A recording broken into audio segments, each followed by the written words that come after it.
нарындагы биздин кесиптештерге аябай сонун иш-чаралар көп болуп атат. Мен ошо аябай сүйүнүп жүрөм. Алыстан болсо дагы угуп, байкап жүрөм азаматсыздар. Казыбек агай мага сунуш кылып, агай бир семинар өтүп бериңиз дегенде ушул бүгүнкү күндө сүйлөшкөн элек. Анан темасындагы аябай кызуу талкуулап, ар кандай теманы ойлондук. Мына ушул темага токтолдук. Башында мен бул жөнүндө албетте мотивация берүү, бирөө окуучуларга мотивация берүүнүн мааниси, мугалимдерге мотивация берүүнүн мааниси, ошолун билим берүүгө жакшыртууга кандай таасир берет, бул жөнүндө ойлогон, мен окуган китептерим, ойлогон ойлорум бар эле. Бирок ошого жараша дагы бул атайын бул семинарды көп өткөн эмес элем, ошого бир аз даярдандым. Сиздерге өзүмдүн билгенимди айтып берейин. Бирок ошол эле учурда баардыгын Дүйшөн агай мен билем дебестен, сиздердин дагы өзүңүздөрдүн пикириңиздерди айткыла, чогуу бир алдыга жылдырууга аракет кылалы. Бул тема абдан маанилүү тема экен. Ошого бир мен айтып жатканда бир негизги эмелерге токтолуп кетейин. Башында өзүмдү кичине тааныштырып өтөйүн анда. Өзүм мен тааныгандар көп эле болуш керек, бирок тааныбаган кесиптештерге мен ушул 2 жылдык магистратураны Пакистанда окуп келгенмин. Ал жакта магистратураны ушу мугалимдердин билимин өркүндөтүү боюнча илим жактап келгенмин, магистратура. Диссертациямдын темасы мугалимдердин баалоо усулдары боюнча диссертация жазганмын магистратурада. Андан кийин кайрадан Кыргызстанга келип иштеп жүргөнмүн. Ал эми 2000-жылдан 2005-жылга чейин Канададагы Торонто университетинде PhD докторантурада билим берүү тармагында коргоп келгенмин. Ал жакта жаш мугалимдердин мугалим болуп калыптанышы деген теманы изилдеп келдим. Изилдөөм Кыргызстанда жүргүздүм, маалымат топтоп. Эгер ушул темада дагы баарлашам деген суроо кызыккандар болсо, мен абдан көп айтып бере алам, бирок бүгүнкү темабыз ал жөнүндө эмес, жаш мугалимдер жөнүндө эмес, уланта берейин. Бул сүрөттү көрүп турасыздар. Бул Пакистандагы мен менен кошо окуган дүйнөнүн ар жагынан келген магистранттар. Бул болсо Канададагы Торонто университети. Бул Гонконг, Сингапур, Пакистан, Кытайдан келген докторанттар менен чогуу. Бул болсо ушул окутуунун темабыз мотивация жөнүндө болгондуктан окутуу усулдары жөнүндө сүрөт. Эми карап көрөлү. Урматтуу кесиптештер, араңыздарда мындай мугалимдик кесипти башынан баштап аткан мугалимдер бар болуш керек. Ошолорго көбүрөөк таасирдүү боло турган болсо, мүмкүн болсо жазып отурсаңыздар, кээ бирки мен айта турган башынан баштап бир теорияларга топтолуп кетейин. Теорияны айтканда мотивация деген эмне? Мотивациянын жөнүндө ким деген, кандай деген илимпоздор? Мен баса айтып өтөйүн. Бул Кыргызстанда мыкты ага эжекелер бар, илимпоздор бар. Бирок мен бүгүн көбүнчө дүйнөлүк мыкты илимпоздордун теорияларына, изилдөөлөрүнө токтолуп кетейин. Сиздер анан эмнеле Дүйшөн агай чет өлкөлүктөрдү айтып атат деп жаман көрбөңүздөр. Мен ушу дүйнөлүк илимден бир аз сиздерге айтып берейин башында. Мына ушу теманы айтканда, мотивация жөнүндө сөз болуп атканда, албетте Эйбрахам Маслоунун муктаждыктар иерархиясы деген абдан маанилүү пирамидага көңүл буруп өтүшүбүз керек да. Бул эмне деген пирамида? Буну көпчүлүгүңүздөр аябай жакшы билесиздер. Бул деген пирамида адам ар кандай руханий нерселерге канаттанып, мындай бир чыгармачылык менен иштеш үчүн албетте ал эң базалык өзүнүн муктаждыктарын чечиш керек деген мааниде. Ал эмне деген? Адамдын өзүнүн мисалы үчүн кийим кечеси болуш керек, курсагы ток болуш керек. Эң негизги базалык муктаждыктар камсыз болгондо гана адам мугалим болобу, окуучу болобу, башка нерселер менен алектене баштайт. Бул деген ошол мугалимдин мисалы үчүн кыйынчылыгы жок болсун, маянасы жакшы болсун, иштей турган бөлмөсү жакшы болсун, андан кийин ал чыгармачылык менен иштейт. Деген ушул пирамида өтө керектүү пирамида. Буну биз дайыма айта жүрүшүбүз керек. Албетте арабызда жаш мугалимдер бар. Ошол жаш мугалимдин жашай турган жери жок болсо, анан кантип сабак өтөт? Буну биз баардыгыбыз жакшы билебиз. Ушул Маслоунун Казыбек агай сурап коюңузчу. Мугалимдердин баардыгы эле дээрлик баардыгы уккан бекен ушул Маслоунун пирамидасын? Кесиптештер жооп берип көрсөңүздөр болот. Жок, укпаптырмын агай. Анда эч нерсе эмес, ушуну жазып коюңуздар өзүңүздөргө.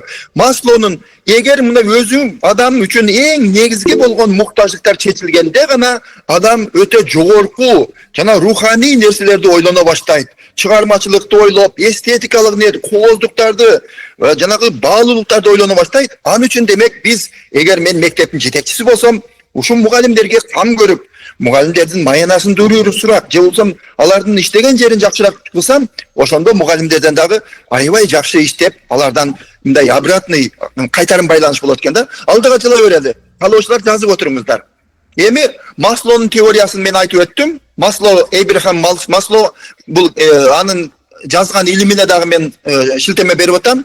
Адамдар эң негизги базалык муктаждыктарды чечишкенде, ошондо мотивация болот. Алар кооздукка, сүйүүгө болгон, сыйлоого болгон муктаждык анан кийин пайда болот. Алар базалык муктаждыкты чечкенден кийин. Андан кийин дагы бир өтө кызыктуу теория бар. Бул Дейси жана Райан дегендин теориясы, бул өзүн өзү аныктоо. Бул адис катары биз өзүбүздү өзүбүз аныкташыбыз керек да. Ушундай аныктоо теориясында 3 негизги компоненти бар. Биринчиси автономия, экинчиси компетенттүүлүк, үчүнчүсү бир таандык болуу, бир ишканага, уюмга таандык болуу. Автономия деген ошол мугалимди, эгер мотивация кайдан болот? Ошол мугалимди сен дагы бир нерсе билесиң, сен чыгармачыл болуп иштей аласың деген мугалимге болгон мындай ишеним болгондо, автономиясын, мугалимдин чыгармачылыгын, автономиясын, бул мугалим адис нерсе деп, адис бул мугалимдин билгени менен эсептешели дегенде, ошондо бул өзүн өзү аныктоо теориясы. Эгер мугалимди сен эч нерсе билбейсиң, сага мен керек болсо баардыгын үйрөтүшүң керек деп, жогортодон келип деп мугалимдерди баягы дефицит катары карай берсек, кайдагы мугалимде мотивация болсун? Анда мугалимди өзүнүн билгенин дагы ай кой мен эч нерсе билбейт экенмин деп туруп мугалим бечара билгенин да унутуп калат дейли. Алдыга жыла берейин Казыбек агай. Бул ушул баягы теорияда 3 негизги психологиялык муктаждыкта бул ушуну канааттандырар, мотивация болуш үчүн канааттандыруу керек. Автономиясын, мугалимдерге автономия берип, алардын чыгармачылыгын урматтап, мугалимдердин адистигин баалап, жана мугалимдер өздөрүнүн жана таандык болуш керек. Мен мектептин бир бөлүгүмүн. Менин айткандарым менен дагы мектепте эсептешет дегенде, мугалимдер жанагы өздөрү дагы чыгармачылык менен иштеп, мотивация пайда болот экен да. Ай мектепте эгер мугалим келди, кетти, кирди, чыкты болсо, аны эч ким баалап деле, карап деле койбосо, мугалимде кайда мотивация болот деп туруп ушул илимпоздор айткан экен. Уланталы анда. Дагы бир өтө кызыктуу теория бул Герцбергдин 2 фактордук теориясы. Буну гигиеналык факторлор, ошол эмгек акын, жумуш шарттарын, ошол жумуш шарттары дагы мугалим нааразы болбой турган болуш керек. Маянасы дагы нааразы болбой турган болуш керек. Жана ошондой эле мугалимди, ай мугалим сен менин эң мыкты мугалимсиң деп туруп мугалимди таанысак, ага жоопкерчилик берсек, ишеним көргөзсөк, ошондо мугалимдер да канаттанып, мотивация менен иштейт экен да. Ошон үчүн туруктуу мотивация болуш үчүн ушу эки категория факторлор сөзсүз керек дейт бул илимпоз айткан экен 66-жылы. Эми дагы бир мунуга токтолоюнчу. Павловдун эмесин Казыбек агай дагы сурап коелучу. Педагогикалык окуу жайда Скиннердин эмес жумушуна караганда Павловдун жумушун көбүрөөк окуйт Советтер Союзу, мурдагы СССРдин мамлекеттеринде. Негизинен бул теориялар бир эле. Буларды бихевиористик теориялар деп коет. Павловду угушкан бекен менин кесиптештерим, сурап коесузбу? Ооба, укканбыз. Абдан жакшы. Павлов деген бул советтик психолог. Bunun behavioristik degeni bu daima bir emeği жасаш üçün, bir kıyımıl hareket жасаш üçün kandaydır bir emeği olmuş gerek. Janagı refleksiya degendey, kanday bir motivasiya olmuş gerekinde. Misal üçün, eğer men жақшы okusam, mugalim жақшы bağ koyot. Je bolbosam, men жақшы okusam, atenem maga bir belek alıp beret.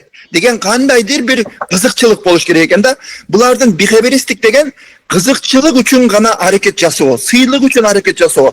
Men uşul jönde aldıda da söz kılam, tileke karşı uçu behavioristik teoriya öte küç alıp ketip atat Kırgızstanda. Misal üçün oşolle olimpiada olovu, kitep sıylıkları olovu, Dubayga bara turgan sıylık bu. Bul abdan jakşı. Birok bir uçurda oşol kitepti okuganda da kitepti jana kitep jönde konkurslar bolup atko. Kitepti düşünüp özüm üçün payda göröйүн emес. Ay men Dubayga barıp kalayın, men Taşkentke barıp kalayın depti. Sırtlı kızıkçılık menen bolgondo uşu behavioristik teoriya dep koyatken. Anda aldıga жылы bereli kollegalar. Эми дагы bir ötө керектүү мотивациялык теория бул Бандуран теориясы. Бул деген кандай деген теория? Адам мындай эффективдүү болуп, натыйжалуу болуш үчүн өзүн урматташ керек экен да, өзүнүн жөндөмдүүлүгүн урматташ керек экен. Качан гана окуучу өзүн сыйлай баштаганда, өзүнүн бир билгенин сыйлай баштаганда, анын үйрөнгөнү, баасы, окуу билими да күчөй баштайт. Демек, эгер мугалим өзүн жогору сезе баштаганда, өзүн урматтай баштаганда, мугалим да чыгармачылык менен иштейт деген ушул социалдык, когнитивдик теориялар бар. Мен эми ушул менен токтотоюн теорияларды. Каалагандар жазып алыңыздар. Ушундай теорияларды окуп туруп, анан мотивация деген бул жөн жерден чыкпаптыр. Мотивация деген теманы ар кандай кесиптештер, илимпоздор изилдеген экен деп калабыз да. Эми муну карап көрүңүздөр. Аксиома. Мугалим менен окуучунун мотивациясы. Мугалимдин мотивациясы билим берүүнүн сапатын жогорулатат. Мугалим кызыгып аракеттенсе, албетте билим берүүнүн сапаты жакшы болот. Бул түздөн түз байланыштуу аксиома деп коелу. Ошол эле учурда окуучулардын мотивациясы алардын билимин жакшыртат. Окуучу сабакка кызыкса, жакшы билим алат. Сабакка кызыкпаса, жакшы билим албайт. Бул кадимкидей эле жанагы 2 менен 2 кошу 4 деген эле мындай аксиома деп коелу. Эми алдыга жылалы. Мугалимдерде мотивация болсо эмне болот деп илимпоздор жазган экен да. Мугалимдерде эгер мотивациясы жакшы болсо, алар өзү жасаган жумушунан канааттанат. Анан кызыгып иштей баштайт. Аларда көбүрөөк ар кандай инновациялык окутуу усулдарын колдонот да, дагы бизденет. Өзүнүн үстүнөн мотивация болсо, кечеги эле колдонгон усулун эмес, жаңы усулдарды колдонгонго аракет кылат. Ошол эле учурда мотивация болгон мугалимдин классында, сабагында дагы атмосфера өзгөрөт да. Окуучулар менен болгон мамилеси карап көрсөңүздөр, мугалим кызыгып аткан болсо, окуучулар деле кызыгып калат да. Эгер мугалим кызыкпай, эптеп сабак өтүп аткан болсо, окуучулар дагы кой, мугалимге керек эмес болсо, мага да керек эмес дейт. Дагы өтө маанилүү нерсе, урматтуу кесиптештер. Мугалимдерде мотивация болсо, жана жумушту таштап кеткен мугалимдердин саны дагы азаят да. Кызыгып бойдон кой, маяны азыраак болуп атат, бирок иштей берейинчи, мен балдарга сабак берем деп туруп, ошол кээде көпчүлүк мугалимдерди байкап калам. Турмушу бир аз кыйынчылык болсо дагы, маянатан бир аз кыйналса дагы, кой, мен балдарымды таштабайм, сабакты өтөм деп туруп иштеген мугалимдер дагы жок эмес. Алдыга жылалы. Окуучуларда кандай мотивация болсо эмне болот? Албетте алардын билими жакшы болот, жакшы билим алат, сабакка активдүү катышат, кол көтөрүп жооп берет. Жана ошол эле учурда алардын чыгармачылык ой жүгүртүүсү, сынчыл ойлому дагы күчтүүрөөк болот да. Анан кээ бир кыйынчылык болсо, аларга да туруктуу болуп жеңип чыгат десек болот. Буну ар кандай изилдөөлөр көргөзүп турат. Эми теориялардын аягына келейин деп калдык. Бул дагы бир нерсе. Мотивация өзүнчө мындай эмне деп койсок болот? Казыбек агай мындай айлампа деп койсок болот. Эгер мугалимдин мотивациясы ал жакшыраак сабак берет, анан окуучу дагы мотивация пайда болот. Тескерисинче, окуучу аябай кызыккан болсо, анда ал ийгилик жаратат. Ийгилик жараткан окуучу мугалимдерди дагы аябай мотивация кылат да. Карагылачы, биздин окуучулар ийгилик жаратса жаман сүйүнөбүз го. Ошондой эле бул мындай айлампа деп койсок да болот да. Бири-бирине мындай көмөк берген айлампа. Алдыга жыла берейин. Эми карап көрүңүздөр. Мугалимдер жөнүндө ойлор. Мугалим өзү ким? Мугалим дегенде кандай ойлор келет бизге? Ал эми мейли биз бири-бирибиздин мугалимдер эң маанилүү, коомдогу биз агартуучуларбыз, баарын үйрөтө турган бизбиз деп мугалимдер өзүбүз мактанабыз, Мугалим болбосо коом болбойт деп мугалим мектепте аябай эле кыйын сезебиз. Бирок коомчулукта бизди эмне деп ойлошот? Ушу мугалимдер бул алдыга коомду алдыга түрдө тургандар мугалим дейби же болбосо мугалимдер азыркы мугалимдер жалаң паракорлор, колунан эч нерсе келбегендер, жалаң экичилер, менин баламды окталбагандар дешеби? Ушуну дагы ойлонуп эме кылышыбыз керек. Мугалимдин аброю дейт. Коомдогу аброю жөнүндө мен сөз кылып атам. Буларга албетте ар бирибизде пикирлерибиз бар. Ал акырында дагы ушу жөнүндө өзүңүздөрдүн пикириңиздерди айтсаңыздар болот. Мен алдыга жыла берейин. Эми бул деген көптөгөн изилдөөлөр көргөзөт. Күчтүү мугалим болсо, билим берүүнүн сапаты күчтүү болот. Бул жөн эле аксиома да. Системада мугалимдер күчтүү эмес болсо, кайдан билим берүү сапаты? Билим берүү сапаты жок болот. Эгер күчтүү мугалим жок болсо деген ушундай аксиома бар. Дагы алдыга кете берели. Эгер мугалимдер күчтүү болсо, өлкө өнүгөт. Бакубаттуулугу, коомубуз мындай билимдүү болот да. Эгер билим деңгээли төмөн болсо, мамлекет ар кандай маселелер пайда болот да мамлекетте. Саясий, экономикалык, руханий, mындай маселелердин күчөшүнө алып келет билим берүүнүн төмөндүгү. Керек болсо буну айта турган илимпоздор дагы бар. Мамлекеттин коопсуздугу, көз карандысыздыгы да билим берүү сапатына байланыштуу да. Эгер элибиз билими жок болсо, элди оңой эле сырттан болобу, иштен болобу мындай деструктивдүү элементтер башкарып алат да. Ошон үчүн билим берүү дайыма бизде мындай приоритет болуш керек. Эми мындай суроо берейин. Казыбек агай, ушуну кандай кылалы? Мен мындай суроо бергим келип атат да, мен сиздерди көрбөй атам бирок. Казыбек агай мага мындай эме болуп туруңуз, сиз мындай мен менен мугалимдер менен байланыш болуп бериңиз. Макул агай. Эми айталы. Жаш ата-эне биринчи туңгуч наристөлүү болду да. Ошол баласын ойнотуп жүрүп 6 жашка келди ошо баласы. Мектепке жетелеп барды. Ошол мектепке жаңыдан баласын алып барган ата-эненин биринчи эмнеде жөнүндө сурайт ошол ата-эне мектепке келгенде эле. Ушуну айтышсынчы. Бир-эки мугалим айтсынчы. Я. Мугалимин кандай мамиле кылды, мектеп жактыбы дейт. Жок, эжеке мектепке биринчи сентябрда барып атат. То есть августтун аягында барып атат. Сабак башталды элек. Биринчи класска алып барып атат баласын. Мугалим кандай? Мектеп кандай экен? Мектептин аурасы кандай экен? Жок. Мектепке сиз алып барып атасыз. Сиз жетелеп барып атасыз. Болду, эми түшүндүм. Ооба. Алгачкы суроо мектепке барганда эле менин балам кайсыл класска туш келет? Менин баламдын мугалимин көргөзчү. Менин баламдын мугалими ким болот деген суроолорду беребиз баарыбыз. Анан карап көргүлө. Ар бирибиздин балабыз биз үчүн эң кыйын да, биз үчүн эң акылдуу бала. Биздин балабызды мектептин эң кыйын мугалими окутсын дейбиз. Өзүбүзчө ниет кылып келебиз да. Анан эле карап көрсөк, биздин ушул чоңойтуп аткан балабызга педагогикалык окуу жайды кече эле бүтүп келген кичинекей 22 жаштагы кыз окутуш келип калган болсо, кичине нааразы болуп кеткен ата-эне жок болбойт. Алар айтат да, ай кап, менин балама ушул жаш мугалим туш келдиби? Андан көрөк башка класска өткөзүп кой деген дагы ата-эне болсо керек. Казыбек агай турмушта. Бирок бул деген ооба, ошондойлор көп. Мен деле өзүм деле көрүп жүргөм. Өзүм баламды алып барганда да ошондойлор жагдай болгон. Эмне үчүн? Себеби биз өзүбүз дагы ата-эне катары эң мыкты мугалим биздин балабызды окусун дейбиз, а? Албетте, бул деген туура эле. Эми мынаны карап көрөлү. Окуучулар кандай максатта билим алышат? Менде bir топ суроолор бар, ушулардын сиздер тандаңыздар. Биринчиси, окуучулар баа үчүн окуйт. Окуучулар мугалимден алкыш алуу үчүн окуйт. Окуучулар мугалимден же ата-энесинен коркконунан окуйт.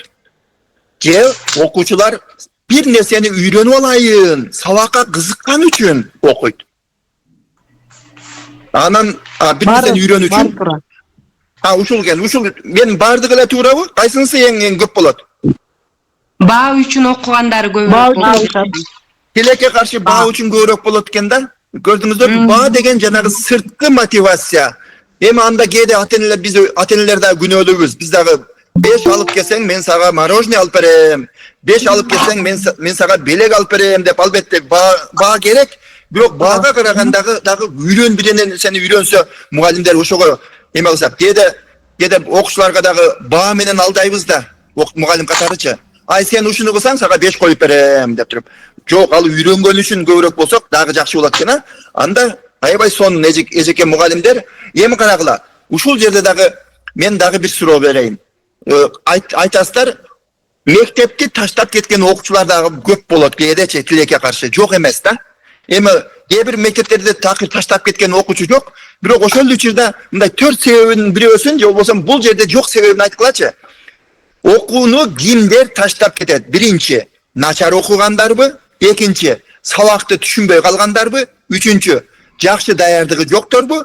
Же акча аз болуп, ата-энесине жардам берем деген окуучуларбы? Кайсынысы көбүрөөк кетип калат? Кандай дейсиз? Же башка себеби барбы? Ким айтат?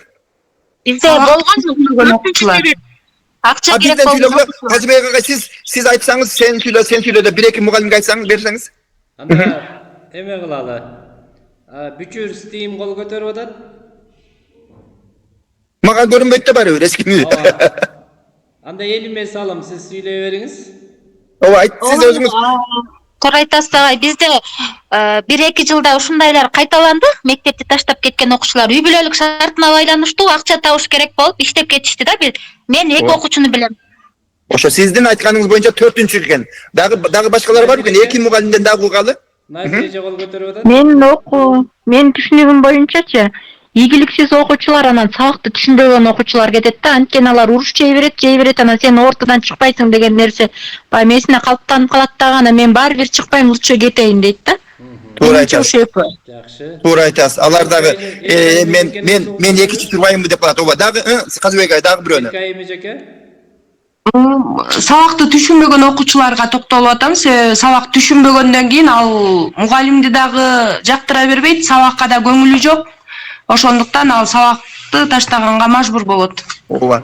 Абдан сонун чоң рахмат эжекелер. Сонун мындай жүйөлүү себептерин айттыңыздар. Бирок мен сиздерге бир изилдөөгө таянган эмени айтып өтөйүнчү. Дайыма Илимпост катары изилдөөгө таянышыбыз керек да. Кыргызстанда изилдөө жүргүзө элекмин. Бирок мынабу мен чет өлкөлүк дүйнөлүк изилдөөчүнүн изилдөөсүнө таянып кетейин. Бул эки адам мындай фонддо жүргүзгөн экен. Билл Гейтстин фондунда изилдөө жүргүзгөн экен да. Ошол жерде мектепти таштап кеткендердин көпчүлүгү жакшы эле окугандар экен. Орто жана жакшы окугандар экен. Бирок себеби мынанда экен. Караңыздарчы. Кызыгуунун, мотивациянын жоктугу. Окуучулардын сабакка болгон кызыгуусу жогу мектепти таштап кетүүнүн негизги себеби болот экен да. Бул деген мугалим ошол балдарды сабакка кызыктыра албай калганда көпчүлүгү кетип калат экен да. Карап көрөлү. Кызыгуу деген эмне? Мария де Марио деген Илимпоздун кызыгуу билимден дагы маанилүүрөөк деген экен да. Ошо билим керек, бирок билимге караганда кызыгуу болуш керек деген өтө кызыктуу бир изилдөөсү бар экен. Балдар дейт, табиятынан балдар аябай кызыгуусу күчтүү болот го. Жанагы өзүңүздөр билесиздер, 3 жашар баланы карагылачы. Абдан көп суроо берет ата-энесине. Суроо берип чарчатып коет. Кээде балдарыбызды тыйып коебуз го, болду суроо бербечи дейбиз да. Ушундай табияты кызыгууга бай болгон балдарды кээде биз тыйып салабыз да. Болду суроо бербечи деп туруп. Мектепте деле ошондой экен. Балдар суроо бере берсе деле кээден башталгыч класста же болбосо жанагы бала бакчада болду эми унчукпай эле отургулачы, суроо бербегиле деп коет экенбиз да. Ошол убакта өтө маанилүү нерсе экен да. Мындай бара балдардын суроо берген суроосу деңгээли көлөмү азая баштайт да балдарчы. Себеби чоңдор кээде укпай коет, болду эми сураба деп коет ошого байланыштуу. Бирок ошон үчүн урматтуу кесиптештер, балдардын суроо бериши өтө маанилүү экен да. Балдарды суроо берүүгө үйрөтөлү. Суроо берсе шагын сындырбайлы. Суроо берсе жооп бергенге аракет кылалы деп мен бүгүн ушу менин негизги идеяларым бирөөсүн айтайынчы. Мынаны карагыла, мен кызыл менен белгилеп койдум. Кээде мугалимдер мындай суроо берет экенбиз да. Суроо барбы дейбиз. Суроо барбы деген суроого көбүнчө окуучулар жок деп жооп берет. Андан көрө мындай суроо берип көрсө жакшыраак дейт Илимпоздор. Кандай сурооңор бар? Кимде кандай суроо бар деген жакшыраак экен. Жана жөн эле суроо барбы дегенге жок деп мугалим кээде жок деген жоопту да күтүп калабыз да. Ошондон кантип суроо бергенибиз. Балдардын суроо берсе, кесиптештер айтып коеюнчу, кээде баягы кээ бирки мындай мурда чоң кызматта иштеп келгендерди көрдүм. Балдар эмес, чоң эле магистрант студенттер суроо берсе, баягы мындай аларды мазактап, элдин астында уят кылып, баягы эме кылган жагдайларына көрдүм да, бирде мындай болуп калды, урматтуу кесиптештер. Бир мурда министрликте иштеген адисти чакырган элек, ошол жакшы лекция өттү да, эми мындай аябай бир билим берүү тармагында. Анан бир магистрантыбыз жакшы эле суроо берди. Ошол суроо бергенде жанагы чиновник мындай деп атпайбы? Для особенно одаренных я еще раз повторяю деп атат. Ойлоп көргүлө, ошентип айткандан кийин дагы ким суроо берсин? Элдин көзүнчө кээ бир адамдар бар, элдин көзүнчө суроо берген адамды уят кылганды жакшы көрүшөт да. Демек андай кылбайт экенбиз. Кандай суроо берсе дагы балдар кээде туура эмес суроо берсе дагы бере берсин. Балдар суроо бергенден үйрөнсүн. Карагыла. Урматтуу кесиптештер, дагы бир нерсе. Биз өзүбүз мугалим катары дагы кызыгуунун үлгүсүн көргөзүшүбүз керек экен да. Биз өзүбүз дагы бир нерсени үйрөнүп, кызыгып аткан болсок, окуучулар карап, биздин мугалим дагы аябай көп нерсеге кызыгат экен деп туруп, бизден үлгү алат да. Анан окуучулар болгон билимди эле пассивдүү кабыл албастан, өз алдынча бир нерсени таап, изилдеп үйрөнүүгө биз түрткү болушубуз керек экен да. Мынаны караңыздарчы, мына мен сиздерге үлгүсүн bir мисалды келтирдим. Окуучулардынчы өздөрүнүн жөндөмүнө жараша дагы мындай алардын мындай өзүнүн башталгыч курактагы, башталгыч класстагы балдар математикадан мисал үчүн сантиметр менен ченөнү үйрөтүп алсак, анда бир жакшы көнүгүүлөрдү уюштурсак болот экен. Мисал үчүн аларды үйдө мисал үчүн сүйүктүк өзүлөрү жакшы көргөн оюнчуктар бар да. Ошол оюнчукту өзүңөр ченегиле анча Азбекайна бирөөнүн немеси ултат, катуу өчүрүп коесузбу? Жанагы өздөрү балдар узундуктун ченеп, көрсөтүп, сүрөттөр тартып, өздөрүнүн кызыгына жараша болсо, мен ушундай эмен дейин да, балдардын кызыгына жараша тапшырманы өзгөчө ушул жерде башталгыч класста иштеген мугалимдер болсо жакшы билишет. Ошо балдардан жакшы эмнеге кызыгат, ошо көңүл бурушубуз керек экен. Мен карап көрүңүздөр эми. Бул дейт, дагы бир Калифорния университетинин изилдөө дейт. Кызыгуу менен эс тутумдун ортосундагы конкреттүү байланыштар бар экенин көргөзүп да, алардын изилдөөсү. Эмне дейт? Окуучулардын кызыгуусу күчөгөндө, алардын көбүрөөк эс тутумуну дагы пайда болот экен да. Канчалык кызыкса ошончолук. Кызыккан окуучулар ар кандай татаал чыгармачылык менен иштей башташат экен да. Демек, дагы баягы мотивация жөнүндө сөз кылып атабыз. Муну карап көрүңүздөр. Йен Лесли деген айтышы боюнча 21-кылымда дейт, үйрөнүүгө, суроо берүүгө каалоосу барлар баалана баштайт да. Ал эми жанагы үйрөнгүсү келбегендер, суроо берүүнү каалабагандар ал 21-кылымда кыйналып калат дейт. Демек, биз ошо балдарыбызды бир нерсеге үйрөнүүгө түрткү берели, суроо бергенге түрткү берели, урматтуу кесиптештер. Мунуларды мен өткөзүп берейин. Мотивация жөнүндө абдан көп пикирлер айтылып атат. Мына негизги идеялардын бирөөсү эки түрү бар. Тышкы жана сырткы. Ушул жерден абдан көп илимпоздор бул жөнүндө сөз кылган. Мен эме дейинчи, ушул жерден урматтуу кесиптештер, келгиле ички жана тышкы мотивацияга мисалдарды айткылачы. Кол көтөрүп кесиптештер айта бериңиздер. Ким кантип түшүндүрүп берет? Мен муну азыр бир аз ушу сиздер менен ички мотивация эмне? Ким кандай түшүнөт? Ички мотивация адамдын өзүнө өзү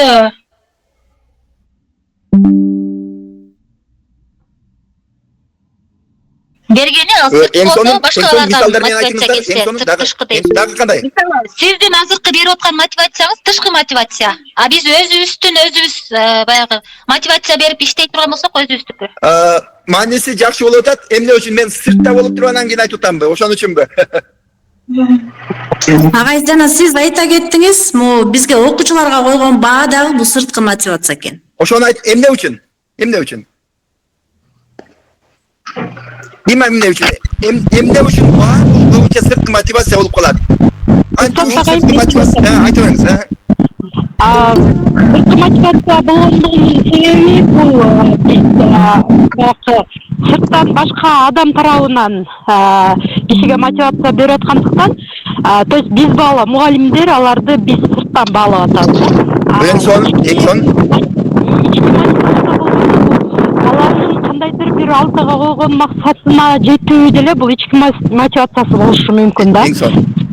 Эң сонун. Бак, азыркы сүйлөгөн эжекебиз аябай шамалдуу жерде жүрөт окшойт, сыртта жүрөт. Ошо как раз окуучулар менен эшикте иштеп жүргөнбүз. Бар боюнча. Макул. Эң сонун. Азыр эми дагы Азбек агай дагы бир мугалимден сурап коелучу. Ички мотивацияга, сырткы мотивацияга дагы бир эме үлгүсүн айт, эме мисалдарын айтсынчы. Кол көтөрүп атат кезекте.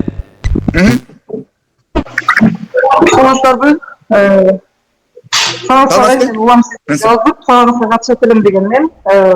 Ички мотивация деген бул менин калыбым, мен рахат алган нерсе да. Өзүм каалап, аябай мен азыркы тапта дейм, бала кезимден баштап кол өнөрчүлүктөн мисалы бир нерсе рахат алам. Ошол Эң сонун.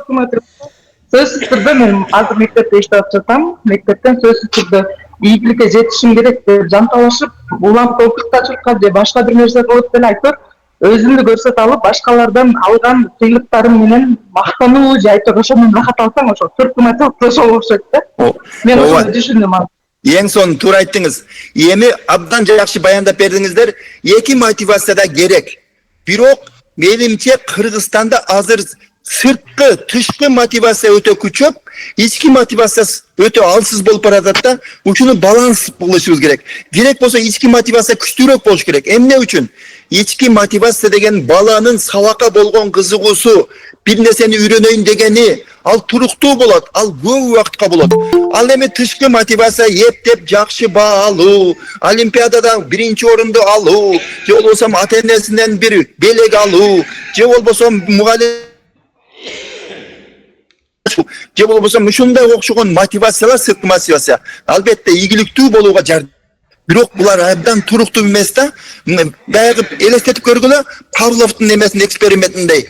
Баягы балага ар жакшы 5 алып келгенге сиздер эме кыла берсеңер, дайыма эле мороженое алып бере берсеңер, бир күнү мороженое алып бербей койсоңор, баягы бала 5 алып келбей коет да, кана мороженым депчи. Ошондуктан бул сырткы мотивацияга болгон негизги аракет болбош керек да. Адамдын ушу баягы абдан туура айттыңыздар. Ички мотивация үйрөнүп аткан нерседен пайдасын көрүп, колдонуп, рахат алса канчалык жакшы болот. Караңыздар. Эгер биздин окуучулар жалгыз эле сырткы кызыкчылыгын окуса эмне кылышыбыз керек? Эгер ата-эне балдарынын сырткы мотивациясына гана кызыкса, багып берсе, андай эмне кылабыз? Бул бизде өтө көп маселе болот да. Балдар ата-эне келет да, сиздерге келип, менин балыма 5 коюп бер деп. Ошо 5ке гана кызыккан ата-эне менен кантип сүйлөшөсүздөр? Ушу өтө маанилүү, урматтуу кесиптештер. Ай, жакшы, мен албетте 5 коюп берем. Бирок балаңыз бир нерсе үйрөнсүн да, бир нерсе кызыксын да деп туруп сиздер ушул абдан кыйын болсо керек. Казыбек агай, өзүңүздө болобу ушундай жагдайлар? Болот агай. Сөзсүз болот да мындай нерселер. Ошону кантип түшүндүрөсүз? Сиз албетте бааны коюп бере беребиз. Олимпиадада деле олимпиада алганы жакшы, бирок олимпиадага караганда үйрөнгөн нерсеси жакшыраак го. Ошону мисалы көбүнчө ошол мугалимдер менен сүйлөшкөн учурда мындай маселе болот да. Бизди жана өзүңүз айткандай бааны мотивация кылып берип койгон үчүн бул жер жанагы адамдардын эс тутумуна дагы терс таасирин тийгизет да. Себеби адам жанагы маалыматтын маанилүүлүгүнө жараша кабыл алат да.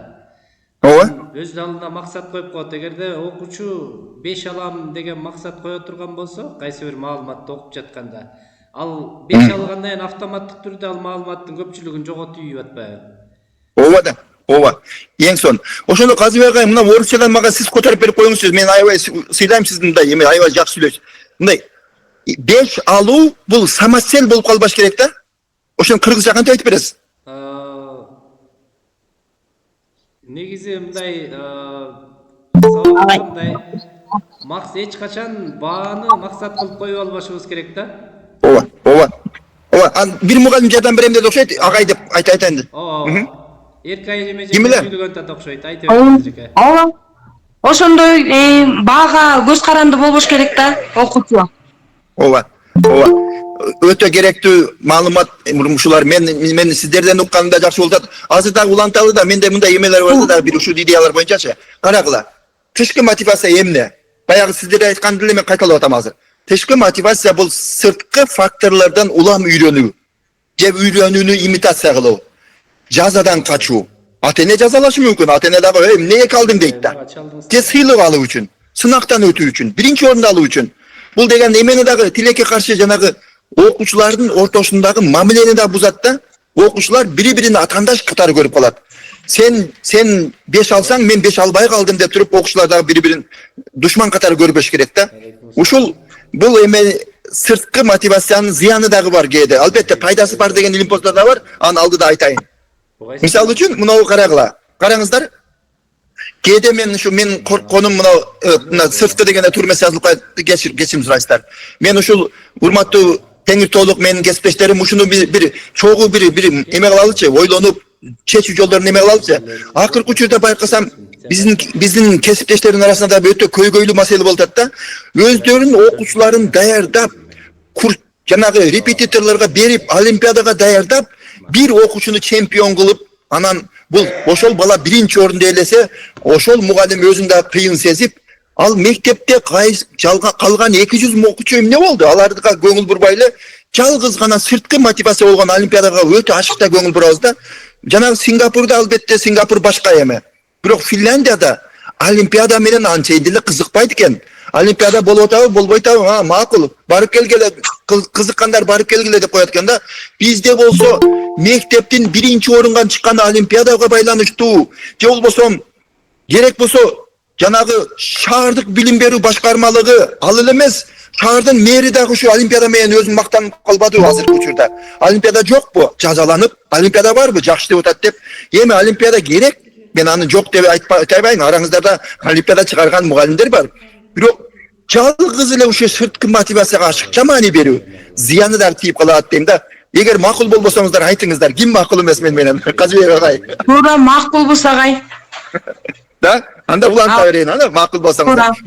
Бирок мен айтканда деле кээде астан айтып койсом, айтып кое бергиле агай. Чото сиз чото западный болуп кетипсиңер деп.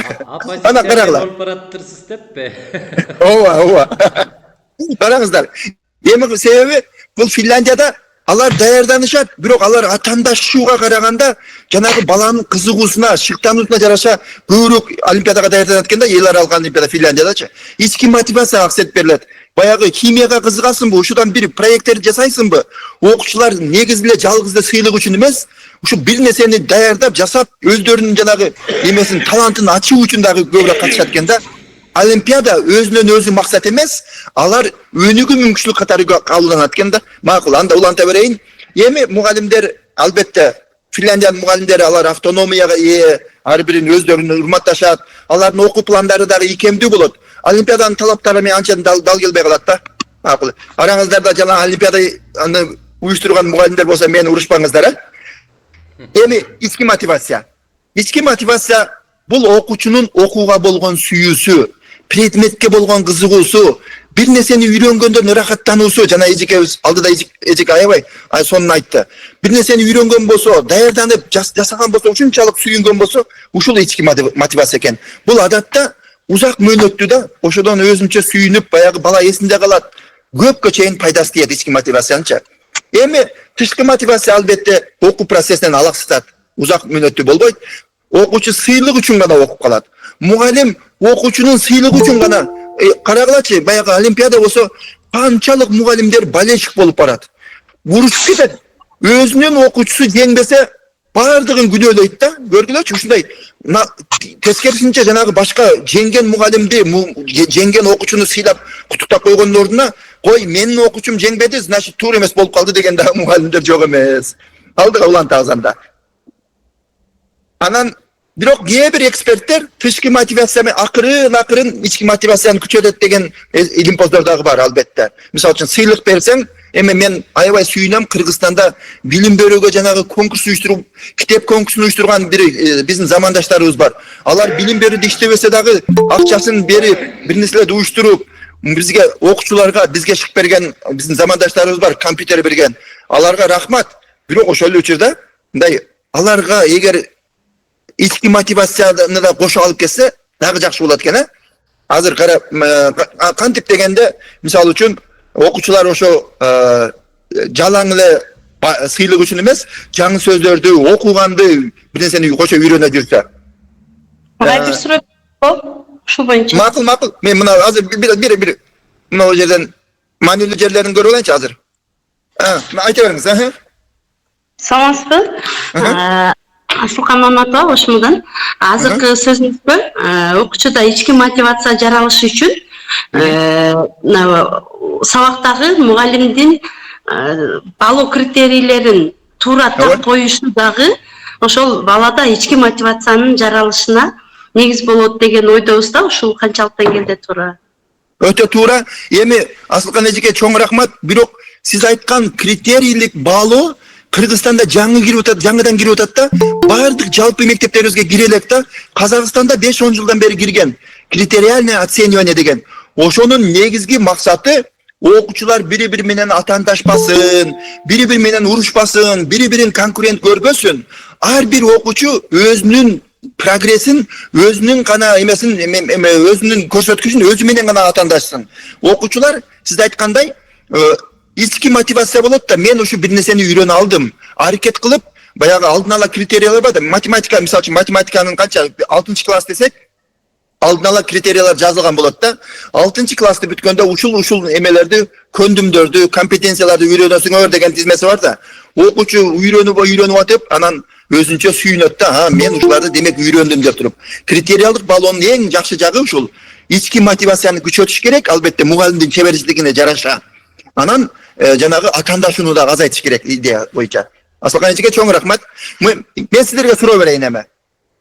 Кышкы сыйлыктар ашыкча болуп кетпедиби? Көптөгөн конкурстар бар. Рахмат аларга дедик, Эми сиздер алар баа үчүн нафталай акча белек, кандайдыр бир сыйлык берет. Ооба, ата-эне бул белек берсе болот. Бул мотивация. Бирок мен мына жерде бир-эки суроолорум бар эле сиздерге. Кана мына сиздерге бир спонсор чыкты. Акчасы көп, чаарданбы, айылданбы, акчасын алып келди. Ошону сиздер кантип колдоносуздар эми? Баягы мен айткан сырткы мотивация, ички мотивацияны туура кылып туруп конкурс уюштура коесуздарбы? Же жыйыртыга даярдайсыздарбы? Кимде кандай пландар болот эле эгер бирөө акча берсе?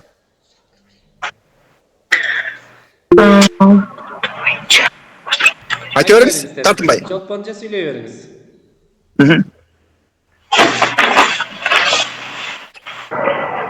Негизде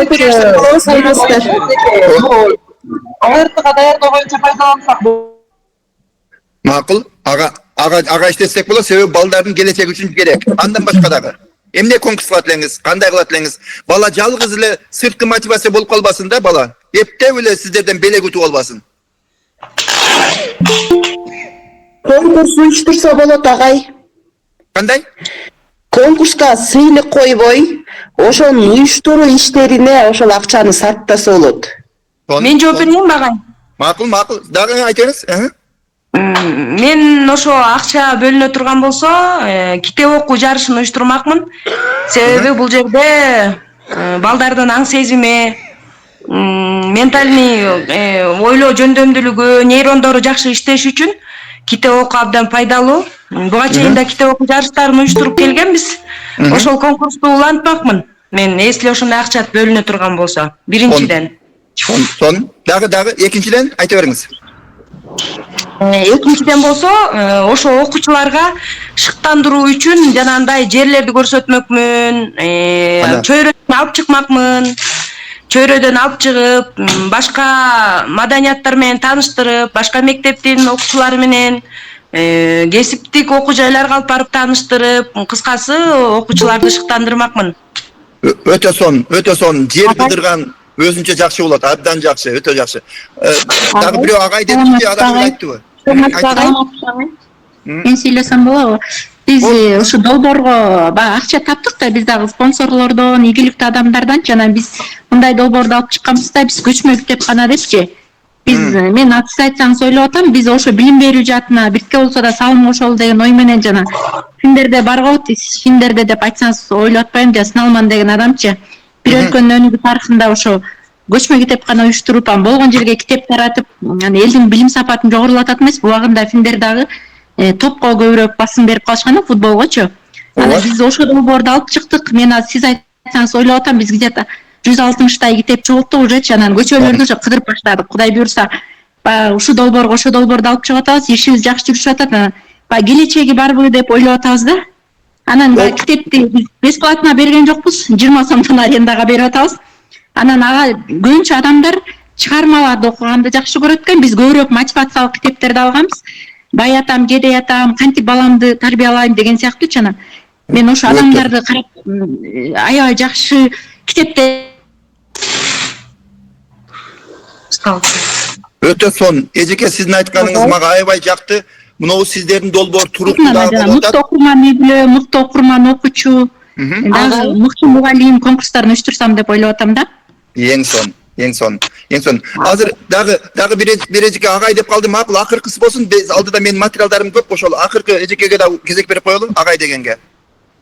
Агай, саламатсызбы? Жогоруда айтылган нерселердин бардыгы кичинеден болсо да болуп жатат да. Мисалы үчүн ата-энелер менен бирге элешип иштеп, бир канаты деп алуу дагы болуп атат. Мыкты мугалим, мыкты окуучу, окуу китептер боюнча да болуп атат да, бирок жыйынтык чыкпай атат. Ал болуп атат. Болуп атат, кайсы бир жерден балким адаштырып атканбыз же адашып атканбыз дагы эмнедир жетпей атат. Менин өзүм жеке оюм агай, мен ошо билим боюнча дагы мындай практикалык ишти кыйын бир докторлук башка чет мамлекеттен ошондой адамдарды издеп алып келмекмин да. Менин жеке оюм агай. Балким сырттан, бирок азыр эмеден интернеттин пайдасы, балким алар сырттан эле онлайн деле катыша берет. Ошо өтө жолдору көп. Сонун. Аябай сонун. Мен уруксат этсеңиздер улантайын эми. Аябай жакшы идеядан айттыңыздар. Ушундай конкурстарды уюштурууда эң негизги маселелер кандай болуп атат? Ички мотивацияны да козгоп атабы? Экинчи маселе туруктуу болуп атабы? Элдерге пайдасы болуп атабы? Же ошол баардыгы ушул белек үчүн гана катышып, белекти алгандан кийин болду, таркап кетип атышабы? Анан алган китеп, окуган китебин деле эптеп, сыйлык үчүн Дубайга барыш үчүн окуп атабы? Ошону дайыма ойлоп жүрсөк, биздин долбоорубуз дагы ийгиликтүү болот экен. Ички, албетте, караңыздар. Ички мотивацияга түрткү бере турган сыйлыктарды тандаш керек экен да, көбүнчө конкурс болсо да. Ошол эле мисалы үчүн балага китеп байге бере турган болсок, ошо балам эмнеге кызыгат? Кайсы темага кызыгат? Ошондо дагы биз демек сыйлык алып атат. Баланын дагы шыктанышына көмөк берип атабыз. Ошого окшогон. Же болбосо ошол эле окуучуларды биздин конкурстун жана эрежелерин түзгөнү, эгер ушу биринчи орунга эмне кылалы, силерге пайдалуу болсун деп балдарды да көбүрөөк катыштырсак, мисалы үчүн кээде ушундай маселе бар да, кээ бир өзүн акылдуу сезген адамдар баардык конкурс уюштуруп, башкалар эч нерсе билбейт, мен гана билем деген дагы адамдар жок эмес да. Андан көрөп кеңешип, мугалимдерге эмне кызык болот, мугалимдерге кандай үйрөтөбүз, эмне пайдасы бар? Мен кайсы шаар экенин айтпай коеюн. Илгери бир карасам, бир чоң спорт залда 200 150 мугалим отурат да. Онлайн кылып мактанып атышат. Мугалимдерге биз конкурс уюштуруп атабыз деп сырттан да келген адамдар конкурс уюштуруп атыптыр. Конкурстун аты мугалимчилик кесипке эч байланышы жок. Жанагы эме экен, КВНге окшош конкурс экен. Эми ар бир мугалим өзүнчө эме болуш керек, маданияттуу болуш керек, билимдүү болуш керек, кругозору кең болуш керек. Бирок ал темасы деле жалпы эле мугалимдик кесипке эле байланышы деле жок да. Бирөөлөр келип алып суроо берип атат. Жанагы эмне деп коет, квиз, викторина кылып, мугалимдер, бечара мугалимдер 3 саат ошол жерде отуруп катышып атат. Башка өзүнүн жанагы сабагын ойлонбостон, окуучулардын ойлонбостон, ушул жерде мага приз бар экен деп туруп, мен ойлонуп, кичине бул эми 5-6 жыл болуп кетти мурун. Анан кичине ичим ачышып кетти. Мугалимдерди бечара ар ким гана ушу мугалимдерге конкурс уюштурганы жакшы, бирок ушу мугалимдердин өздөрүнөн сурашпайбы? Силерге кандай конкурс керек? Келечекте пайдалуу кандай конкурс? Ушуну чогуу түзөлү дебестен эле башка бир немесин дагы кээде мен ушуга нааразы болуп кетем да. Кечирип коесуңар, düşөн ага айта берет буну. Уланта берейин. Так, урматтуу кесиптештер, эми мен бир-эки дагы провокациялык суроолор. Жана мен сүйлөйүн дедим эле, Казбек агай, мен колум көтөрөйүн эми, азыр сүйлөйүн деп туруп Казбек агай караңыз да, баягы сүйлөй албай калган мугалимдерден дагы кошуңуз эми. Мугалим 30 окуучу сиздин алдыңызда отурат.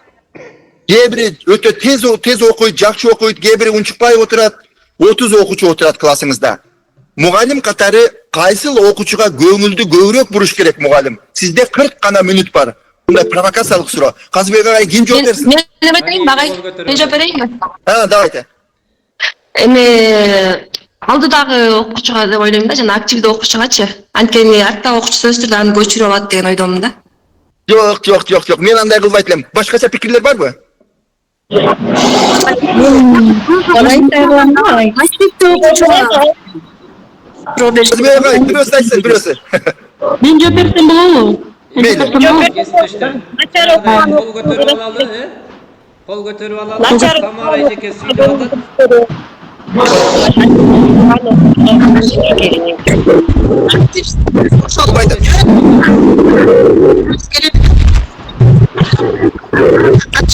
Саламат агай. Алмаспы? Агай мен ошондой окуучулардын арасында айтып атсам, эң биринчи ошо тентек кылган, сабакка көңүл бурбай туруп отурган окуучуну сурамакмын. Ошо туура. Ал окуучу баардык башка окуучуларга дагы биринчиден мешать этиши мүмкүн, баардык окуучунун көңүлүн өзүнө бурдуруп, сабакты үзгүлтүккө учуратышы мүмкүн да. Ошондуктан ага бир суроо берип койгондо, ал ошол суроонун үстүндө ойлонуп, неге башка балдар дагы сабакка даярданып калышпак?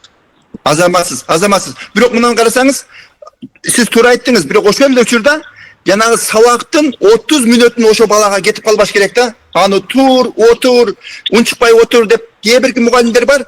Тартип менен эле алек боло берип, башка унчукпай отурган бечара окуучулар аларга көңүл бурулбай калат да. Эми дагы бир мугалимден угалычы. Мисалы сизде 40 мүнөт бар болот, 40 мүнөттү кантип бөлүп атасыз 30 окуучуга? Ошону дагы бир мугалим угалат.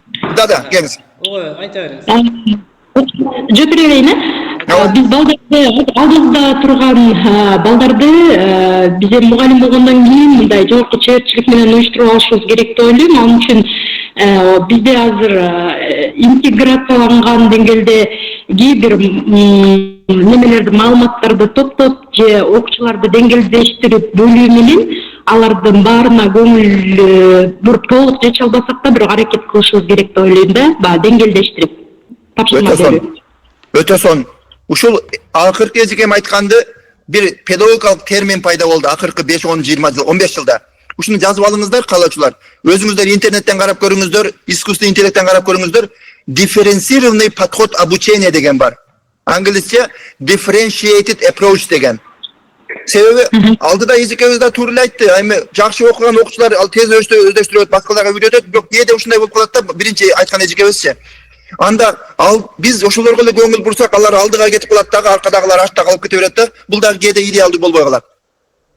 Экинчи айткан эжекебиз деле дурус айтты. Баягы шоктонгондорго көңүл бурбасак, алар башкаларды дагы мындай будоражить этип, алардын вниманиясын бөлүп кетиши мүмкүн да.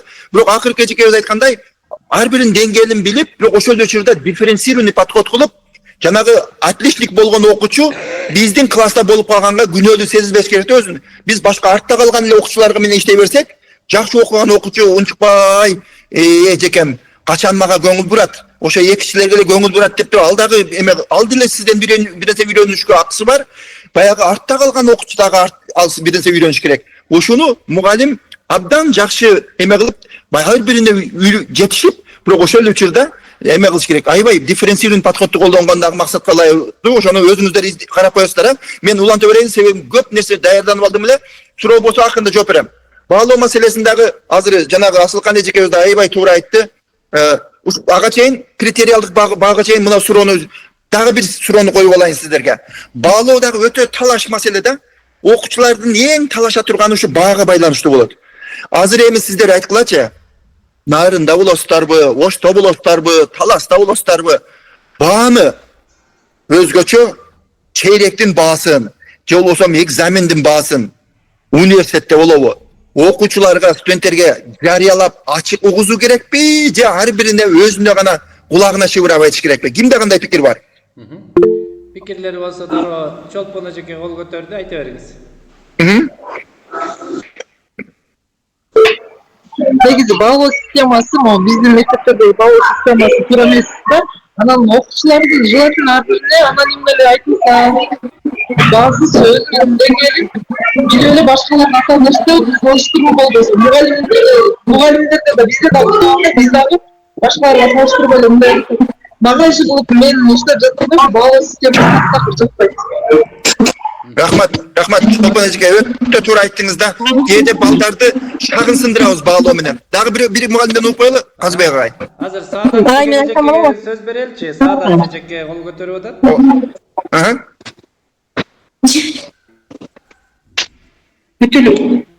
Саадат эжеке. Саламатсыздарбы, урматтуу кесиптештер. Мен да ошо баалоо боюнча айтайын дедим эле да. Баалоодо чындыгында баардыгын бирдей баалоо бул оорураак же тест же мындай бир интерактивдүү доскабыз болгондо дагы дайыма мындай баалоо мүмкүнчүлүк болмоктор. Мындай жанагы табигый предметтерге келгенде баалоо бир аз кыйынчыраак болуп калат да. Теманы айтып берип, же болбосо талдап айтканга баардыгы мүмкүнчүлүгү жетишпей калат да. Туура айттыңыз. Ооба, баалоо өтө татаал болот. Ошо мен баалоо боюнча диссертация жазгамда бул жөнүндө көп сүйлөсөк болот. Негизинен кесиптештер мен убакыт үнөмдө айта берейинчи. Баалоодо негизинен мейли акыркысын сиз айтып коюңуз, айтыңызчы оюңузду. Окуучунун баалоону өзүнө коюп коюш керек деп ойлойм да. Мен көбүнчө ушул ыкманы колдоном. Мисалы, окуучу өзүн бааласа, 3, 4, 5 деп мисалы жазып коюп койсом, мисалы ким канчага жооп берсе ошого отурат. Анан кайра окуучулар өзүнүн ичинен эле ошол мисалы бирөө 3кө туруп калды да. Жок, сен 4кө отурбадың беле, сен 4кө жооп бердиң деп 4кө алып чыгып кетиши мүмкүн деген сыяктуучу. Ооба, буну дүйнөдө аябай көп колдонулат, self assessment, өзүн өзү баалоо деп коет. Аны негизги баалоо эмес, бир баалоонун бир элементи катары колдонсо болот. О дагы мейли. Айтыңыз ким? Айта бериңиз. Баалоодо бул окуучуларга айтуунун деле кажети жок деп ойлойм негизи. Тонун. Аны деген угузбоо керек. Себеби жакшы окуган окуучу өзүндө гордость пайда болот, менменсинүү. Ал эми начар окуган окуучулар басмырлоо, чүнчү пайда болот да. Эжеке, мен макулмун, только эме кылып койсок да, баланын өзүндө гана угулсак, бирок башкаларга ошол баланын баасын угуштун кажети жок. Бизде ушул коллективное наказание кылганды жакшы көрөбүз да. Жарыялап, башка бирөөнүн өзгөчө ата-энелер келсе, ата-энелерге деле айтабыз. Сенин балаң 2 алды деп туруп, балаңызга дегенсип ата-энеси дагы билип калат да, мен башка ата-энелерден канчалык уялат. Ушуну мен айтат элем, менин балдарым жеке менчик мектепке барат. Ата-эне, биз ата-эне катары барсак, мугалим бизге гана айтат баасын. Балабыздын өзүнө гана айтат. Ал белки балдарга айтпайт, себеби биз эгер университетте окуган студент өзү кааласа башка студенттерге айтыш керек. Болбосо бир жерге жарыялап коюп, ким 2 болду, ким 5 алды. Бул дегендей ошолордун окуучулардын ортосундагы арбай начар мамилеге алып барат, же болбосо эми бул деги конкуренцияга да алып барат да. Ушуну бая Чолпон эжеке туура айтты. Бара баалоо системаны да өзгөртүшүбүз керек да. Мейлиңиздер. Уланта берейинчи мен. Ушул оюңузга бир ойду айтып коеюн. Менимче окуучунун өзүнө деле баалоо критерийлери тааныш болушу керек, угузулушу керек. Мен эмнеден кеттим? Мен кайсы Айта бериңиз. Угулбай калды эжеке. Алло. Үзүлүп кал. Мен жооп берейинби агай? Азыр эжеке сүйлөп аткан эжекени мен токтотуп койбодумбу? Угулбай калды го? Ооба, угулбай калды. Мен Кандай болот агай? Азыр биздин убактыбыз аягына чыгып баратат, ошон үчүн сиздин оюңузду аягына чейин угалы, анан суроо жоопту аягына калтырып койсок агай. Сонун, ошондой кылалы анда. Мындай кылайын, мен туура айттыңыз, мен анан экранымды дагы өчүрүп алып, анан силерди көрүп, анан маектешейин акырында. Критериалдык баалоону мен материалдарын жөнөтүп коем. Тиги жерде Асылкан эжеке дагы бар экен, Кыргызстанда дагы Бишкекте Мира эжеке бар. Ушу критериалдык баалоону Алия Бүркүтовалар бар. Ушу критериалдык баалоону киргизебиз деп жүрүшөт көп жылдан бери Кыргызстанда. Ушуну дагы Казыбек агай, Мира эжеке менен байланышыңыз, ошолор менен сүйлөшүңүз. Бул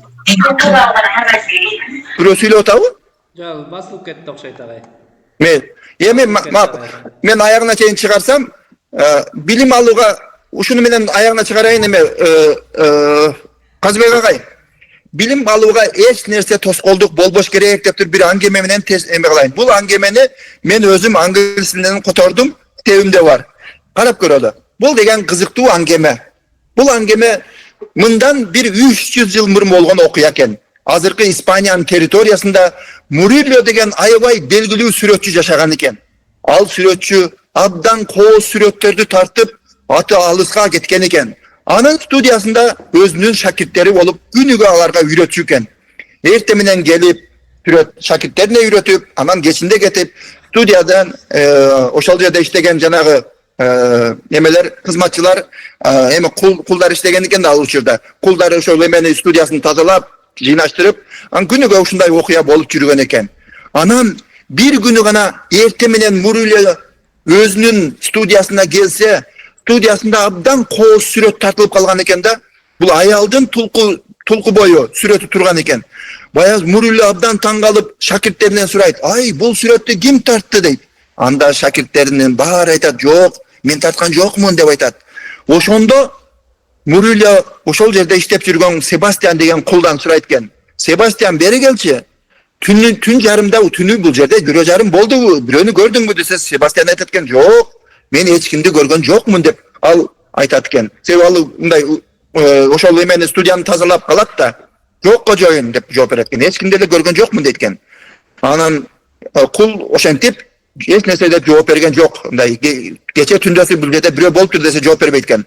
Анан кайрадан түн келет экен. Bari studiyadan ketetken Sebastian özün Murilo şakirtleri menen ketet. Sebastian bolsa özünün töşөгүнө жанына барып туруp biraz эс алып уктап калат. Бирок saat түн жарымда турат дагы кайра барып жанагы Себастьян деген кул бая аялдын тулку боюн сүрөтүн тартканда улантып сүрөттү дагы тарта баштайт экен. Ал убакытты деле эстен чыгарып коет экен. Ушунчалык кызыгып тартып атып, анан артынан караса бир шыбыр деген добуч угулат экен дагы, артын караса Мурилле менен анын шакирттери келип карап таң калып турушкан экен да. Анан Мурилле айтат экен: "Ай, Себастьян, sen кандай бул кул болсоң да ушундай сонун сүрөтчү экенсиң да, бул сүрөттү тартканды кайдан үйрөндүң?" деп сурайт экен. Ошондо эмне деген экен кул? Мурилле мырза, агай, мен сизден сабак алдым дейт экен. Анан менден кайдан сабак алдың? Мен сага сабак берген жокмун го. Мен тетиги шакирттериме бердим. Сен болсо ал жакта сен тазалап жүрөт элең го десе, анда Себастьян ага мындай деп айткан экен: "Сиз ошол шакирттериңизге окутуп атканда, үйрөтүп атканда мен дагы карап туруп үйрөнүп алдым. Угуп атып үйрөнүп алдым. Сиз шакирттериңизге айтканды үйрөнүп алдым" дейт да.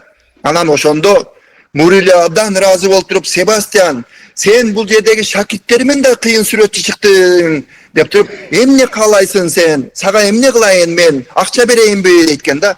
Ошондо карагылачы, кызыл менен атайын жазып койдум. Бул жерде Себастьян эмне деген жооп бериши мүмкүн? Жообун өзүм айтып кое берейин аягына чыгарып. "Менин атама эркиндик бериңиз, акча эмес, атама эркиндик бериңиз" дейт да. Атасы да кул экен да. Ошондо Мурилле дагы бир жолу ыраазы болуп: "Сен өтө кыйын сүрөтчү эле эмес, сенин дагы өзүң дагы ушундай жүрөгүң кенен, абдан жоомарт адам экенсиң.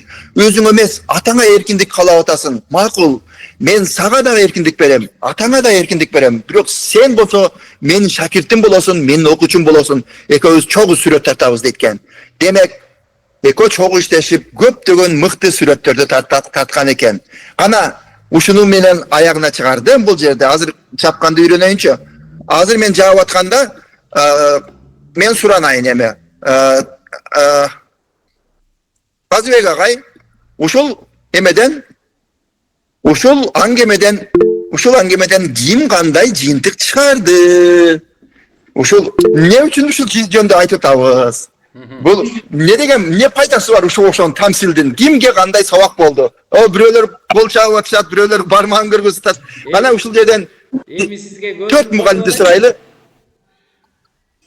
Эми бармак элди бар көрүнүп баштадыбы эми? Эми жүз көрүнүп мен эми сүйүнүп калдым. Жанатан бери мен жанагы сууга карап эле сүйлөп аткандай болдум мына. Жакшы. Сизге агай жерден азыр мындай кылалы. Гүлнура Чодронова экен эжекебиз кол көтөрүптүр. Эжекеге сөз берели. Сиздерге сурооңуз боюнча. Ооба. Агай. Саламатсызбы? Агай Жанбекке айткан окуя аябай таасирдүү экен. Мен мындай деп ойлойм да, мындай кандай жыйынтык чыгарасыңар деп атпайсызбы?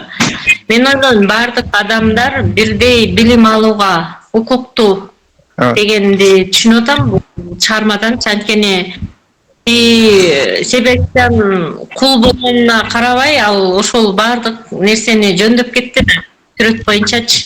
Демек, ал кулден окубай коюп өтүш керек эмес деген түшүнүк болбош керек. Бардык адамдар тең укуктуу, бардыгы тең окуй алат деген. Демек, биз деген ар бир окуучудан, азыркыга салыштырсам, ар бир окуучунун өзүнүн анын үй бүлөсүнө карабай, анын өзүнүн немесине карабай, мындай жөндөмүнө карабай, тез жүрөт же жай жүрөт,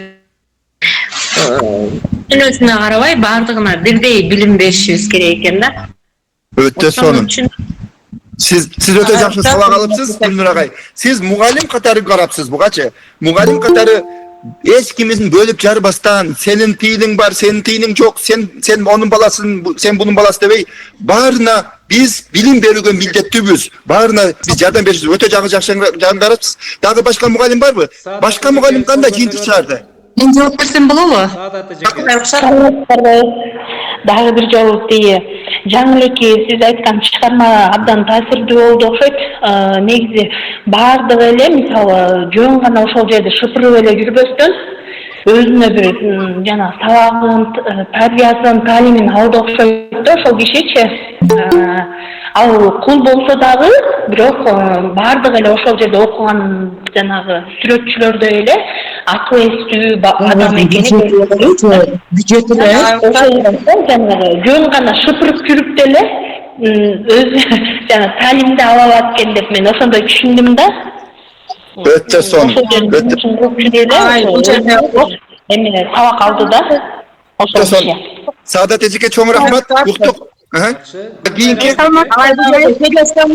каалоосу күч болгондо, ички каалоо күчтүү болгон үчүн ал ошол жерде кул болуп жүрүп дагы жогорку деңгээлде билим алып чыкты. Ички мотивация. Азаматтар. Казыбек агай, дагы бир мугалим сүйлөп койсун, анан жыйынтыктайбыз. Агай, мен сүйлөп коеюнчу. Мейли. Агай, мен көрсөтөм. Анан Назира эжеке мындай, Назира эжеке дагы мынтип аракет кылып атат. Ошо Назира эжеке дагы келип берет. Эрежени бузбайлы жерден кол көтөрүп атат, чолпон Эсеналиева деген эжекебиз. Макул. Саламатсыздарбы? Мен айтайын дегеним болчу да. Бул азыр окуучулар, кээ бир окуучулар сабакка активдүү болбосо дагы дайыма келип турганы баары окуучу үчүн пайдалуу болот дегенди түшүндүм да ушул эмеденчи. Активдүү башка балдардай катыша бербесе дагы баары ошол бала дагы өзүнүн деңгээлине жараша маалымат алат дегендечи. Агай. Карагылачы. Казыбек агай, мен комментарий берип коеюн. Пикирине. Мен Казыбек агай, мен суранып кетейин. Мына Назира эжеке мындай эмени бармак дегенди басканды анчайын өзөчүр эле окшойт. Мынантип колум менен баягыдан бери көтөрүп атат да. Деге Назира эжеке ушул эмеден кийин экен. Азыр Назира эжеке сөз бере береличи. Эме Дүйшөн агайдын эмеси менен жардам менен Назира эже. Макул. Саламатсыздарбы агай? Мен атайын сизге рахмат айтайын дедим. Бүгүн аябай сабагыңызды күттүм мен жандадан. Эмеден адаттан тышкары айтып кетейинчи бир ооз. Сабагыңызды аябай күттүм. 2 жыл мурун Хан академиясына сабак өтүп бергенсиз. Ошол сабакты полный скрин кылып алып мен кайра мугалимдерге өтүп бергенмин да ошол сабактычы. Анан бүгүнкү сабагымда аябай сонун болду. Анан ошол сабакта сиз альпинистти айтып бердиңиз эле го. Мен ар бир класс кош альпинистти айтып берем да. Анан ошол жерден сиз жетишпей калып, анан бүркүт жөнүндө айтып берет элем, кыздар жетишпей калдым деп айттыңыз эле. Ошо бүркүт жөнүндөгүнүздү айта кетесизби? Ушунчалык 2 жылдан бери ошо бүркүт эмне болду экен деп ойлой берем да. Альпинист эле ушунчалык сонун болсо, бүркүт андан да жакшы болсо керек да. Макул. Анан ишиңизге ийгилик. Сонун рахмат эжеке. Альпинистти мен өзүм ойлоп тапканмын. Бүгүн айтып бербейм аны. Макул, бүркүт менен аягында жыйынтыгып чыгарам. Макул. Казыбек агай, бүркүттү айтканда 5 мүнөт убакыт бересиздер, айтып берем акырын. Сизге. Айзат эжекебиз кол көтөрүп турду эле, Айзат эже. Намазбек. Агай, Кандай? Саламатсызбы агай? Саламатсызбы? Агай, жана Себастьян боюнча негизи ички каалоосу күч болгондуктан, сиз айткандай ички мотивация күч болгондуктан ал ошо каалоосу менен барып, кул болгонуна карабай барып сүрөттү тарткан үчүн ички мотивациянын аркасы менен атасын да кулдуктан чыгарып алды да. Анан азыркы ошо класстагы эме боюнча карасам, мугалим катары карасам, сабакта жөн эле угуп отурган окуучу дагы ал дагы ошо сабактын жок дегенде бир 30%-ин кабыл алат дегендикти түшүндүм да. Өтө сонун. Жакшы. Чоң рахмат агай. Мен да бу сиздин ошо жана билимге умтулуу китебиңизде конкурска катышкан болчумун. Абдан сонун сизден көптөгөн ошо мотивацияларды алып жүрөм. Чоң рахмат сизге. Рахмат. Бүгүн мени аябай сүйүндүрдүңүздөр. Казыбек агай, эмне болду? Дагы бир мугалимден угуп коелу, же жыйынтык чыгаралычы? Көрөлчү. Гүлбарчын Турдубаева деген эжекебиз кол көтөрүптүр. Мейли. канча жолу кол көтөрөсүң? Кечилес. Мен канча жолу кол көтөрдүм? Кезек менен кетип баратабыз, Ооба.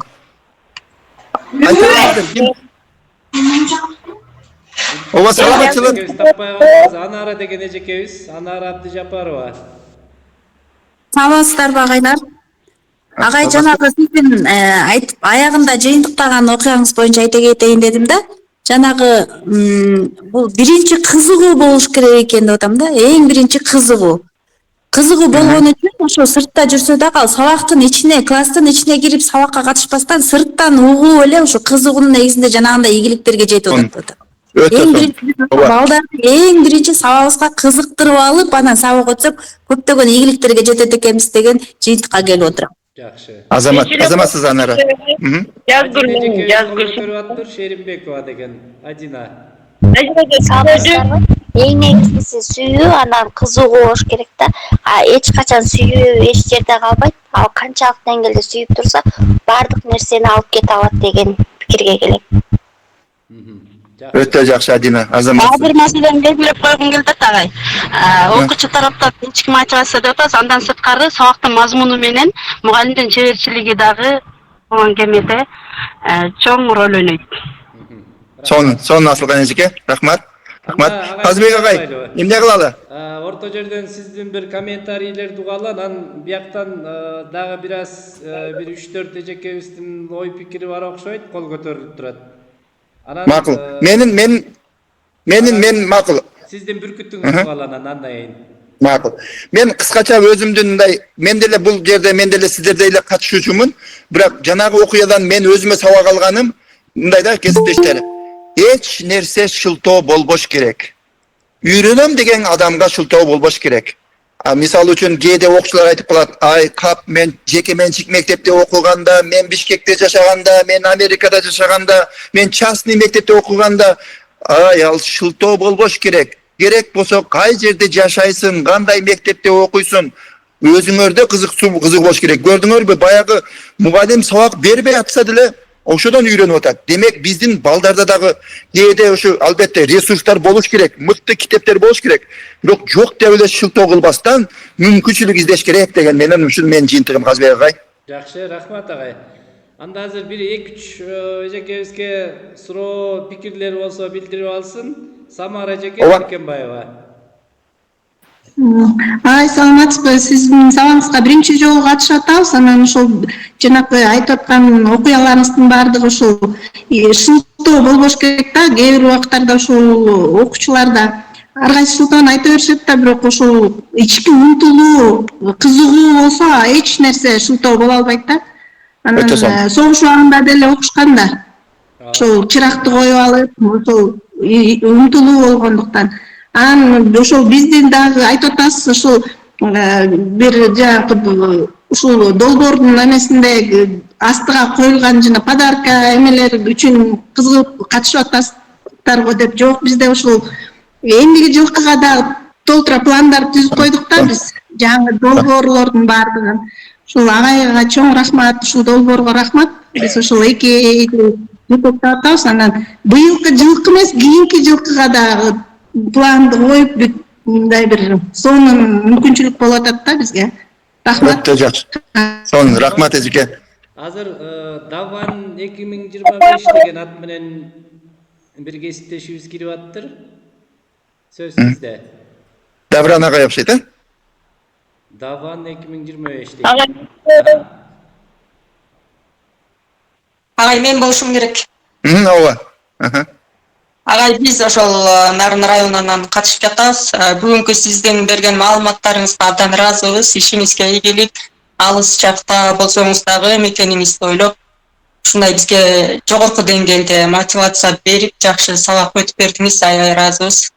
Анан ошол долбоор баарыбызга эле жакшы жыйынтык, жакшы идеяларды алып келип атат.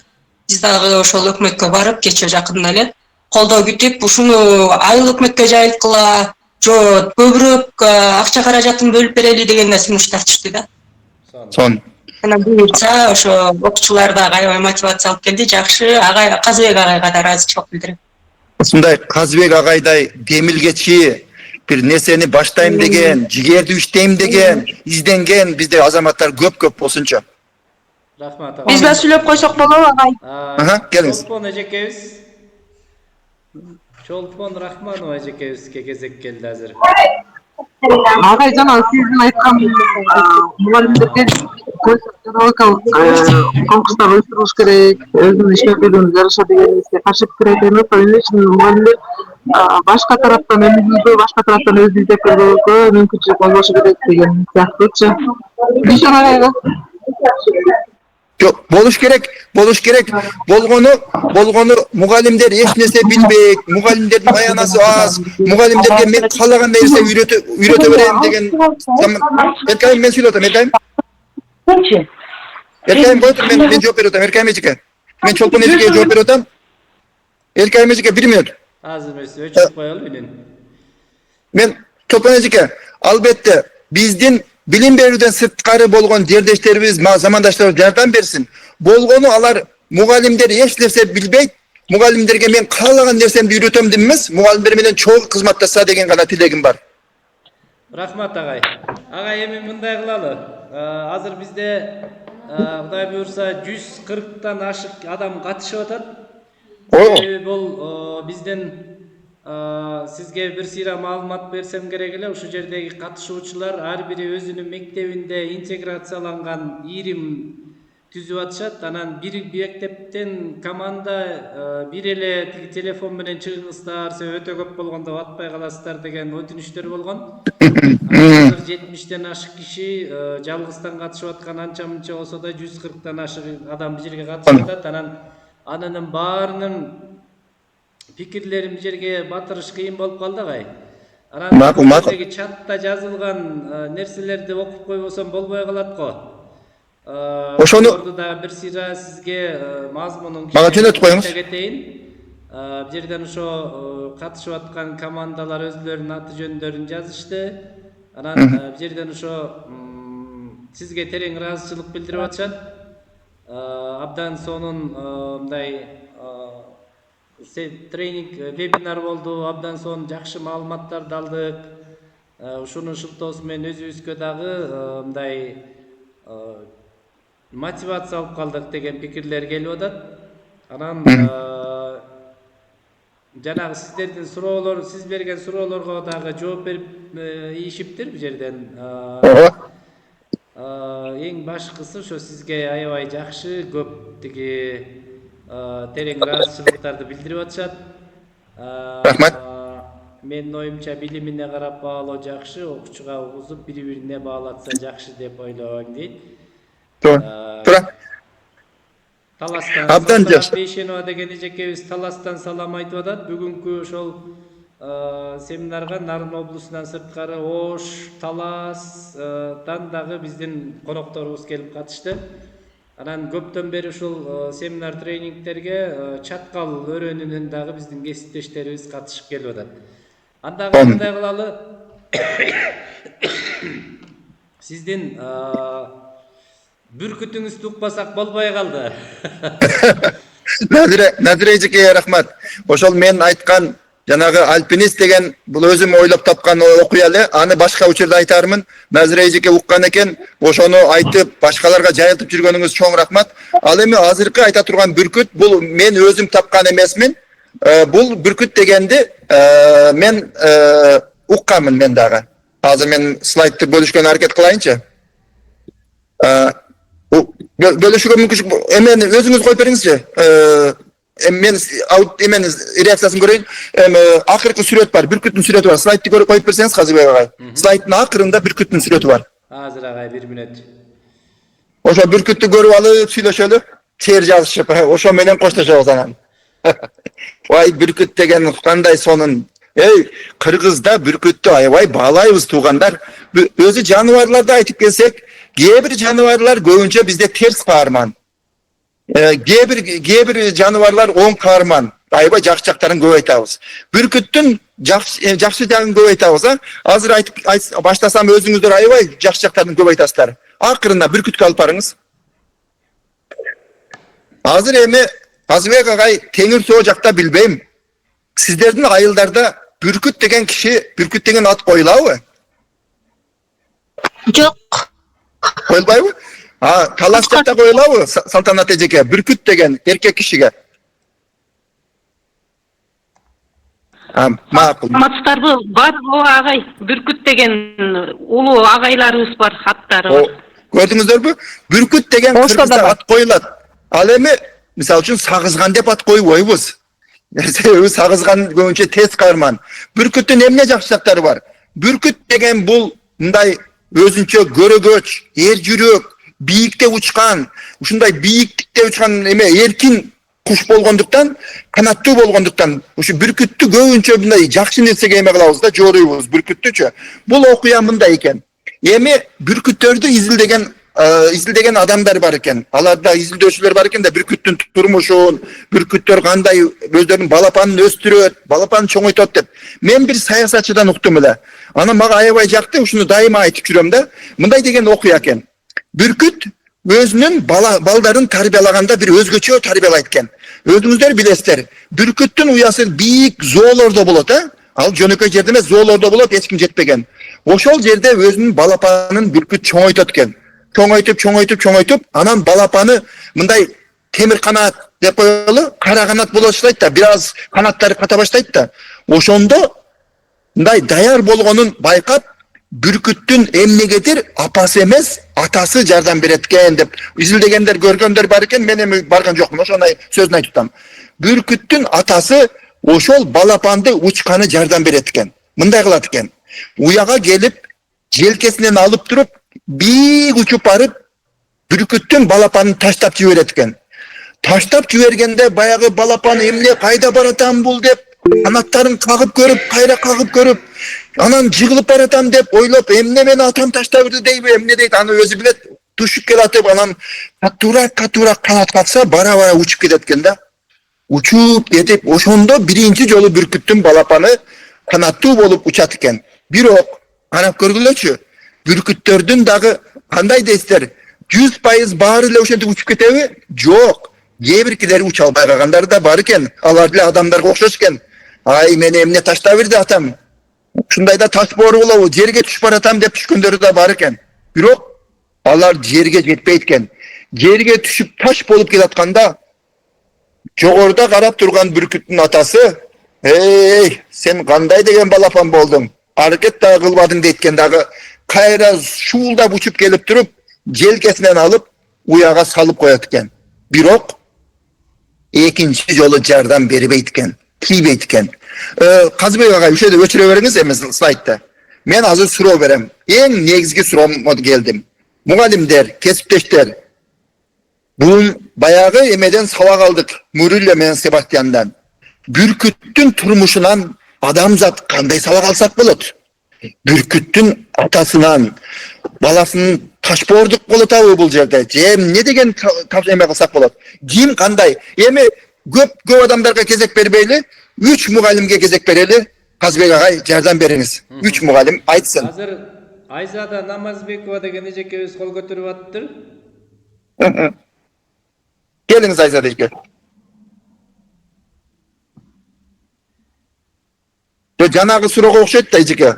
Бул жаңы суроо эмес. Азыр мындай кылалы, мен баарыңыздардын колдоруңуздарды түшүрдүм. Кайра биринчи кол көтөрүңүздөргөнгө сөз берели Самара эжеке. Самара Деркенбаева.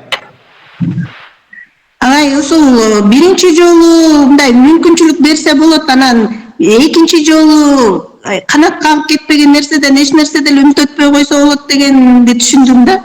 Онун эжеке, аябай жакшы. Так, анан кыска сонун айттыңыз, аябай сонун, жакшы, рахмат. Дагы кимде кандай пикир бар? Кулембекова деген эжекебиз бар экен. Саламатсыздарбы, урматтуу билимдүү катышуучулар. Мен бул жерде эмени түшүндүм да. Энеси жардам берет дегенде, бул азыр жашоодо деле балдарга эң негизгиси өнү өсүүдө балдарга эне же көбүрөөк жардам берет.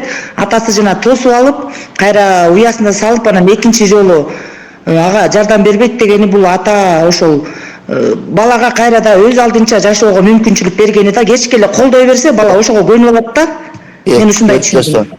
Рахмат эжеке, өтө сонун нерсени айттыңыз. Аябай жакшы. Дагы кимде?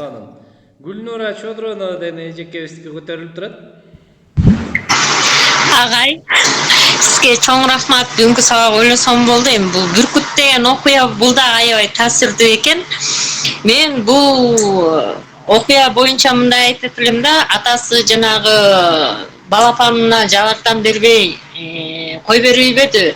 Демек бул кээде бизде ата энелер үй тапшырмаларына балдарга кечке жардам бере бербей, окуучунун өзүнө койсок, ошондо жоопкерчилик деген нерсеге үйрөнүшөт беле деген ойда. Анан баягы жерден өз алдынча канат кагып учуп кетишет беле деген ойго келдим да. Анан азыркы учурда болсо биз балдарыбызды калакайлап эле алардын үй тапшырмасына чейин жардам берип, бирөө бирдеме деп сүйлөп койсо эле ага болушуп эле балдарга ошондой болуп атпайбызбы ата энелерчи?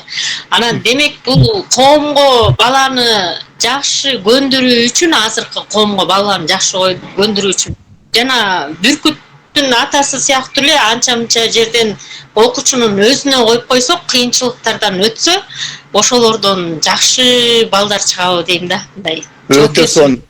Гүлнөр эжеке, Казбек агай, мен комментарий берип коеюн. Мен Канадада жүрсөмчү, кичинекей ата энелер кичинекей баласы менен барса, баласы жыгылып калат.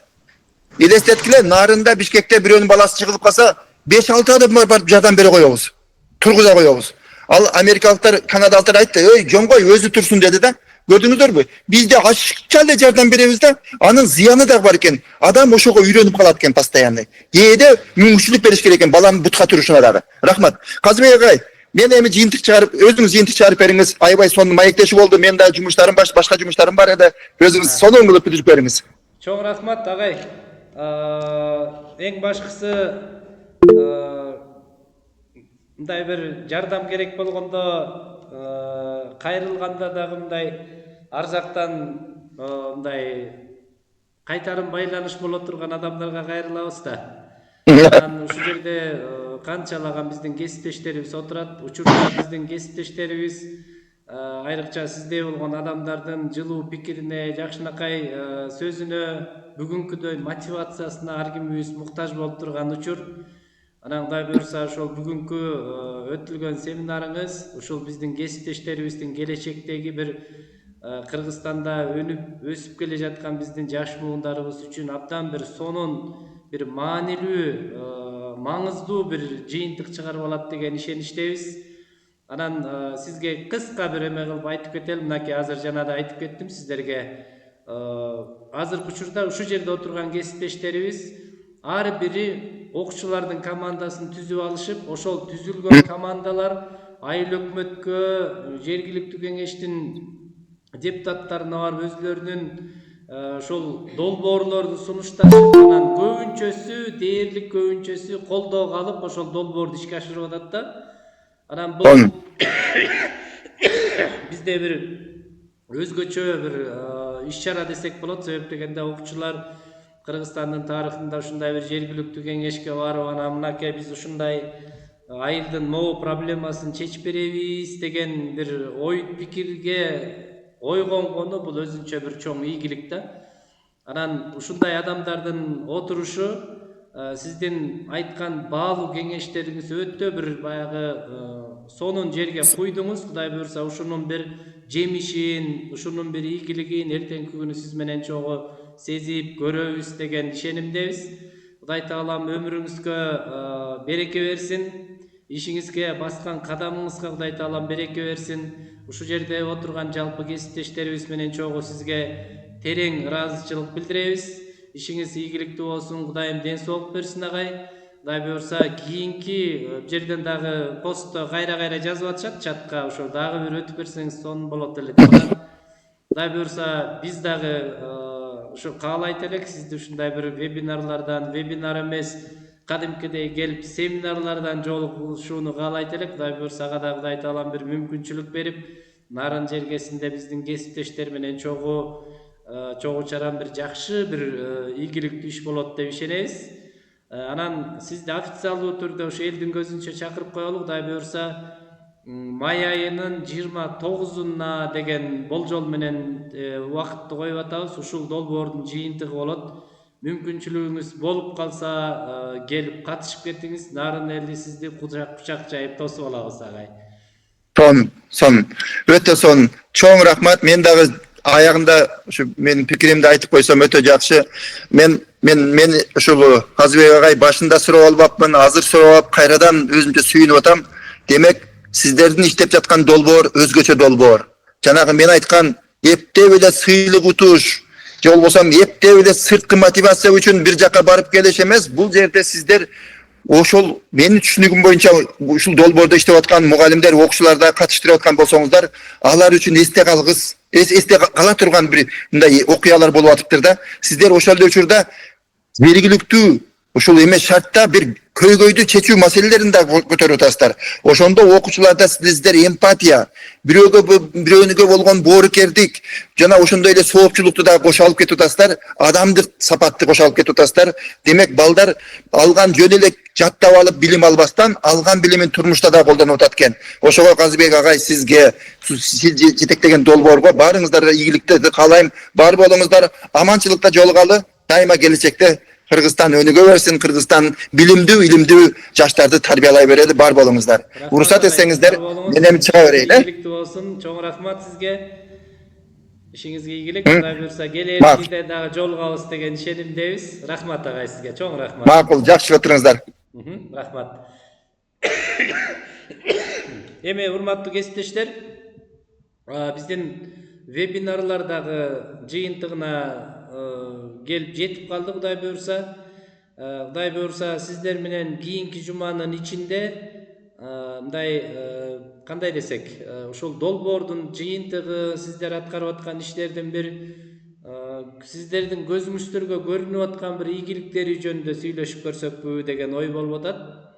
Анан Кудай буйрса анда сиздерди күтөбүз.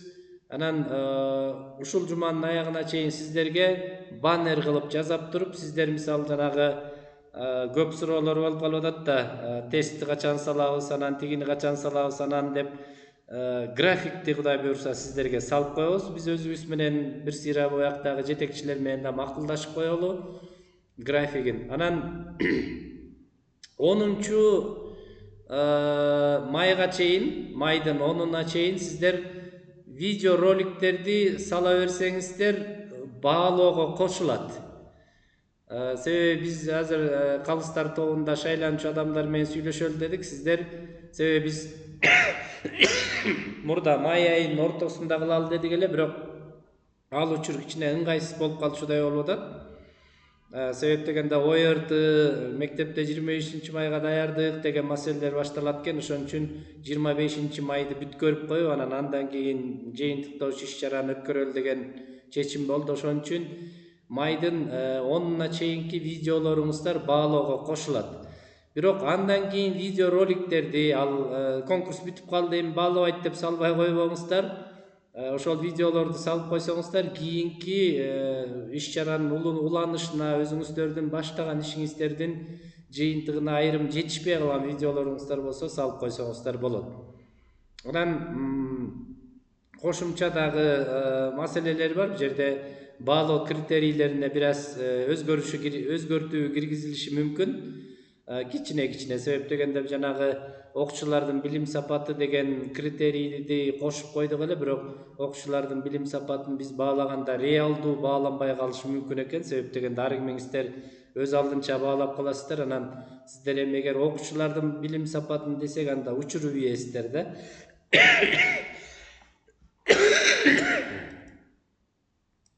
Анан урматтуу кесиптештер, Кудай